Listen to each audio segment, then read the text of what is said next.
it's euphoria. I ain't famous, but I'm damn sure victorious. See me, I'm doing good, I ain't ever doing bad. All about La Familia, all about this bad. Feeling like the best, describe it, it's euphoria. Yo, what's it doing? It's your boy SDJ. Say that, Jay. Listen. www.sdjtv.com. That's www.sdjtv.com for everything. And when I say everything, I mean everything. Every single thing I have ever done is all in one place. All allocated to one place. That's www.sdjtv.com. With that being said, make sure you like, comment, subscribe, hit the notification bell, talk to me in the comments. I'll talk back to you. Let's get it in, man. FUTV episode 30. The 30th episode. I'm finna keep knocking these out. Topic number 1. 50 Cent. 50 Cent beefing and trolling with everybody. I feel like it started with the whole squatters thing. Jim Jones, Dave East, Fabulous. And I want to say Moreno. I could be mistaken. Yeah, Moreno. And they all have a podcast, 50 Cent, and start trolling them. For the younger people, and I'm going to make this short, man. This episode going to probably be the shortest one. Look, hit that like button. Look, if the young people don't know 50 Cent, this is how 50 Cent got on. How to Rob went viral before viral back in what? About 99, 2000 or something. And that put a lot of spotlight on 50 Cent. He basically trolled the whole industry at that time. He talked about people's weight. He talked about people's religion. He talked about, doing some disrespectful shit in a trolling manner to a lot of people in the industry at that time. Now, fast forward all the way, almost 30 years, he's still doing this. It's still working, and you can't do nothing but respect 50 Cent. And he knows his shit, man. Because Papoose, one nigga you don't want to go fucking with when it comes to this rap thing. And Papoose, I think he dropped a couple of diss songs. Papoose isn't T.I. Papoose isn't Moreno. Papoose ain't Fabulous. Papoose ain't Dave East. Papoose is not Jim Jones. So with that being said, that's why I give 50 Cent credit. He know who to rap with. He know who not to rap with. You know what I'm saying? And Papoose is a monster. When it comes to rapping, song making, he make good songs to me. I can see how a lot of people don't like it, which is a great segue into topic number 2. But Papoose is a monster, and I don't think 50 Cent really said too much shit back. He just been trolling, man. 50 Cent's just playing, dude. 50 Cent probably ain't got shit else to do. He's just fucking with people. That's just 50 Cent, man. If he see an angle where he can fuck with you, he gonna fuck with you. And that's just is what it is. Take it for entertainment value. I doubt any street shit is gonna happen between any parties involved. And it's all for funny games for the internet. Hope y'all fucking entertained, because I am. With that being said, make sure you hit that like button, dude. Make sure you hit that subscribe button. Talk to me, I'll talk back. Topic number 2. Something I didn't even really want to even get into. Man, look, Max B. I was gonna do a separate video about Max B, but I don't want to be short. I don't want to be fast. I'm going to keep this short. Make sure you hit the like button. Make sure you hit the subscribe button. I'm going to get the truth in about Max B. This is a topic that's late, and that's kind of later on purpose because I don't want to talk about this. Max B, Charlie Wingate, popular rapper out of Harlem, New York. Max B, Charlie Rambo, back in the streets. He grew up with Cameron. A lot of people know who Cameron is. Cameron from the Dipset. Long story short, Max B was a street nigga. I have to say that first. And in the 90s and shit, man. He's an older cat. And niggas is knocking that 50 though. If Cameron ain't 50, if Max ain't 50, niggas is knocking that 50 though. A lot of people know who Cameron is, another popular rapper out of Harlem, New York. Listen, so, long story short, man, I'm gonna keep this shit short. Max B got in a little trouble right when he was getting a little buzz. Supposedly, allegedly, I have to say that he wrote the hook for Ballin', Jim Jones's Ballin' song. Supposedly, allegedly, not only did he write the hook, but that's actually him singing it. But that's to be argued. It's definitely something to be argued. Um, Allegedly, supposedly, he wrote that. You know, of course, that was Jim Jones's biggest song. Around that time, Max B got in a little trouble. Now, I'm trying to make this shit as short as I fucking can. Listen, so Max B knew this stripper, Gina Conway. This is all public information. Before I get into the Gina Conway thing, I want to say this is where I became familiar with Max. At this time, 07, 08, 07, 06, around this time, Max B was getting popular on World Star. On World Star, that's how I became familiar with Max B. About around that time, a long time ago. He was doing a lot of fucking blogging and streaming and shit back when niggas didn't really blog and stream and shit, you know, and he was going to the clubs and recording the studio sessions, and he did a lot of fucking visuals at a time where people wasn't really doing the visuals like that. Like, this is still the DVD era, which he is on a couple DVDs. Shout out to Doggy Diamonds, man. He got one of the most popular interviews, which, man, I remember watching a million times. I'm the Silver Surfer. He was talking about getting into it with Jim Jones and them, man. So, fast forward to he got in some trouble. He knew this stripper named Gina Conway. Gina Conway did an interview with Vlad. Y'all can go watch that. Shout out to Vlad.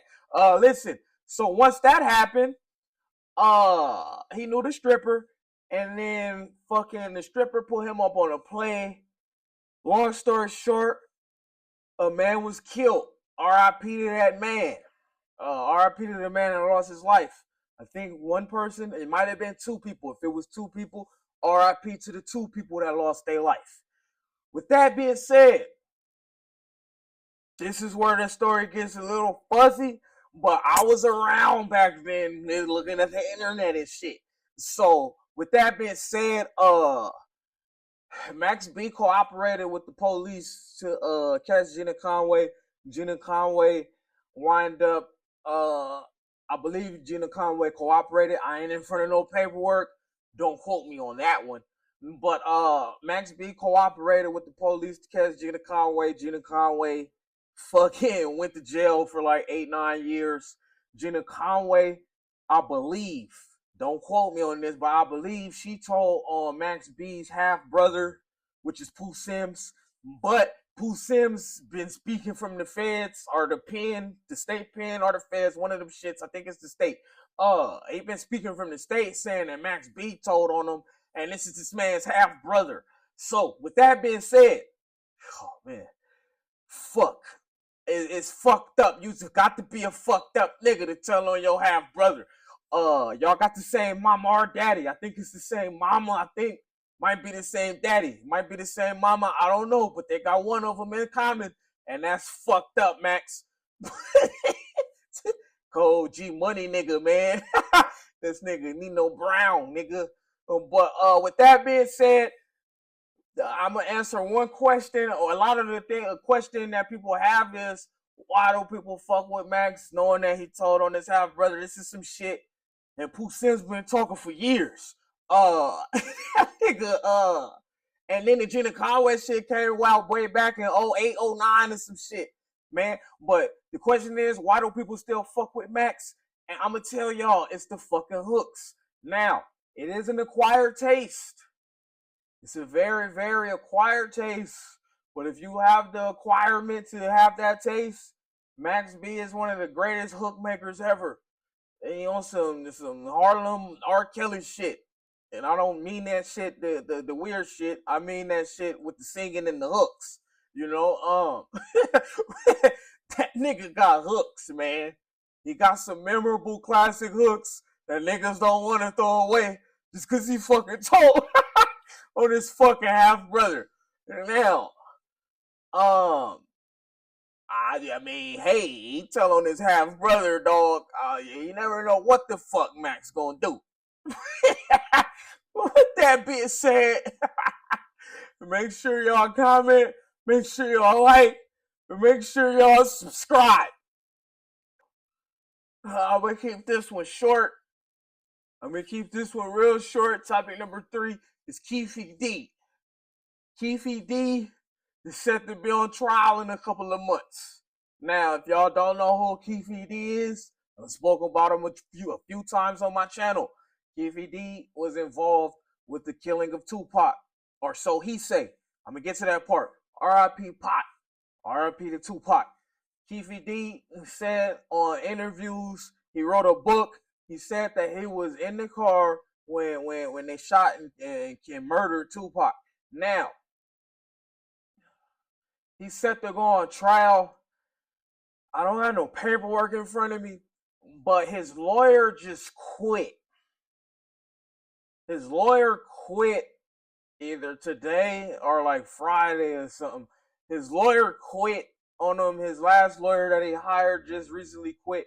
He's set to go on trial in May.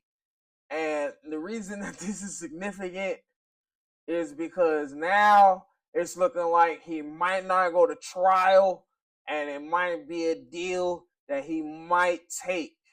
Now, that's not a guarantee. It's not a guarantee. But if he don't hurry up and find a lawyer, he gonna probably take a deal, because you can't go into a fucking trial about the murder of Tupac with a public defender. Like, he would be insane to do some shit like that. And he's been having lawyer problems. He's been having lawyer problems this whole time. And this is interesting to see. As you can see, I'm back. I'm doing this. And I'm going to keep y'all updated. Make sure you hit that like button. Make sure you hit that subscribe button. Last but not least. I changed this there from battle rap to sports. I think DNA got a battle rap interview that said something about how battle rap is done. I seen that shit on my phone today. But anyways, topic number 4, before we get up out of here, is almost, that's why I was laughing. I almost called that nigga Bam Margera. Bam Adebayo scored 83 points. Yeah, this is like a week old, but I got to talk about this one. Bam Adebayo, not Antetokounmpo, but Adebayo, who scored 83 points. Now, congratulations to that black man. He's an American. He played hard. Michael Beasley stamped him. A lot of street niggas and a lot of niggas that know basketball fuck with Michael Beasley. You know, if you don't know who Michael Beasley is, Michael Beasley was that nigga back in the day. He just, I don't know what happened, but he was that nigga though.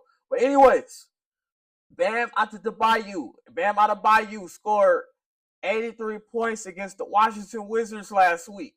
And now, the reason that this is a thing is because Kobe had the second best scoring, and it's really the first best because nobody seen Wilt Chamberlain shit. Wasn't even in black and white. They didn't even tape Wilt Chamberlain shit.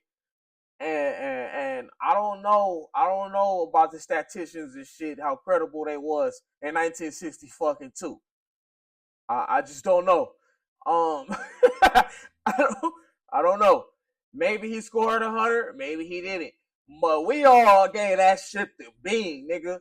And the thing is, Kobe scored that shit against the Toronto Raptors that had Chris Bosh, and they didn't have a bad team. And they had a good coach. Sam Mitchell was the coach. Y'all go look up the fucking stats and shit about Sam Mitchell. Wasn't no bad coach, man. And the Toronto Raptors had a lead for a good portion of that game. I remember that game. Kobe had to score or the Lakers was going to lose. It's basketball. Your team down and you get hot, you got to keep going. And you not only have to keep going, you have to put your foot on the Toronto Raptors' neck. That was the mentality when Kobe scored 81. Shout out to Bam. But when Bam scored his 83, they're missing free throws. The Washington Wizards don't know what the fuck is going on. Nobody is playing defense. They sent this nigga to the line 43 fucking times. What kind? That's not basketball. That's not basketball. That's a free throw drill. That's not no basketball. Ain't nobody gonna tell me that's basketball when I watched in that fourth quarter, because I watched that fourth quarter. I watched the whole fourth. That's not basketball.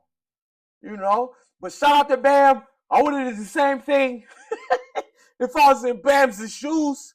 So I can't be that mad at Bam, because I would have did the same thing if I was in Bam's shoes. Make sure y'all hit the like button. Make sure y'all comment. I want to know what y'all think about that. Make sure y'all subscribe. Make sure you hit the notification bell. And make sure you share.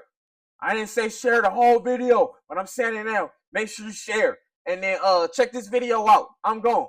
Every brand tells you to follow the rules. But some brands were built to break them. This isn't just clothing, it's attitude.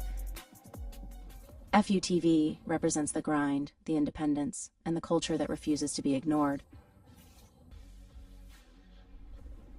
Bold designs, street energy, real expression. This is more than fashion. This is street culture.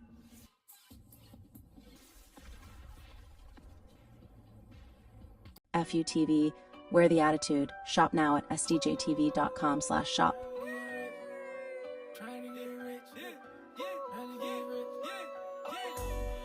I gotta get rich. I'm trying to be rich. Gotta be rich. Trying to get rich. No other options. No other options. Only way is the profit. The newest best thing. Say that Jay got a copy. Scamming like an African. It counts up in Pakistan.